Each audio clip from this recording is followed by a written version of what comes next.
മാരിയമ്മൻ, കാളിയമ്മൻ, മീനാക്ഷി എന്നീ ദേവതകളെ പ്രീതിപ്പെടുത്താനായി ആടിത്തുടങ്ങിയ കലാരൂപം. മലപ്പുലയ വിഭാഗത്തിലെ സ്ത്രീകളും പുരുഷന്മാരും ഒന്നിച്ചു ചേർന്നാണ് ആട്ടം. ആടിത്തിമിർക്കാൻ പാട്ടിന്റെ അകമ്പടിയില്ല. ചലനങ്ങളും ചുവടുകളുമെല്ലാം വാദ്യോപകരണങ്ങളുടെ താളത്തിനൊപ്പം.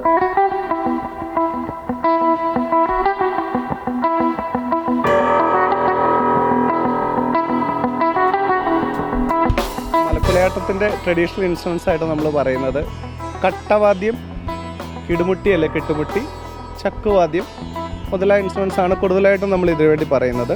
ചക്കുവാദ്യം എന്ന് പറയുന്നത് നമ്മുടെ ഇപ്പോഴത്തെ കാലത്ത് നമ്മുടെ ഷെയ്ക്കർ, ഒരു ഷെയ്ക്കറിൻ്റെ ഗുണം കിട്ടുന്ന സാധനങ്ങളെല്ലാം ചക്കുവാദ്യമായിട്ട് ഉപയോഗിക്കുക.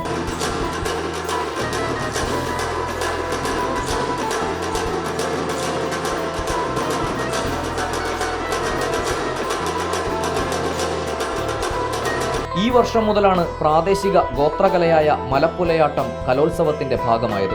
പഠിപ്പിക്കാൻ അധ്യാപകരെ കിട്ടാത്തതിനാൽ പല ടീമുകളും യൂട്യൂബിന്റെ സഹായത്താൽ പഠിച്ചാണ് സംസ്ഥാന കലോത്സവ വേദിയിൽ എത്തിയത്. നമുക്കിത് ട്രെയിൻ ചെയ്തെടുക്കാൻ വേറെ ട്രെയിനേഴ്സിനെ ഒന്നും കൊണ്ടുവരാൻ അതിനെക്കുറിച്ചൊന്നും അറിയില്ല. ഗോത്രനൃത്തം എന്ന് പറഞ്ഞപ്പോൾ ഉടനെ തന്നെ നമ്മൾ ഗൂഗിളിൽ സെർച്ച് ചെയ്ത് ആ വീഡിയോ കണ്ടെത്തി താല്പര്യമുള്ള കുട്ടികളോട് അതിലെ സ്റ്റെപ്പുകൾ നിങ്ങൾക്ക് ചെയ്യാൻ കഴിയുമോ എന്ന് ചോദിക്കുകയും അങ്ങനെയാണ് നമ്മൾ കുട്ടികളെ സെലക്ട് ചെയ്തത്.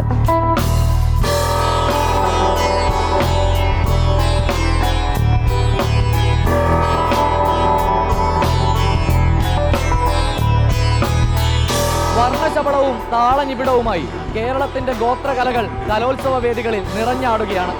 കാലഹരണപ്പെട്ടു പോകാതെ ചേർത്തു നിർത്തേണ്ട ഈ കലാരൂപങ്ങൾ കൂടി കലോത്സവത്തിന്റെ ഭാഗമാകുന്നതോടെ കലയുടെ മഹോത്സവത്തിനും പൂർണ്ണത കൈവരുന്നു. വീഡിയോ ജേർണലിസ്റ്റ് ഹണി തങ്കപ്പനൊപ്പം reporter Ali Akbar Shah, in reporter, Thiruvananthapuram.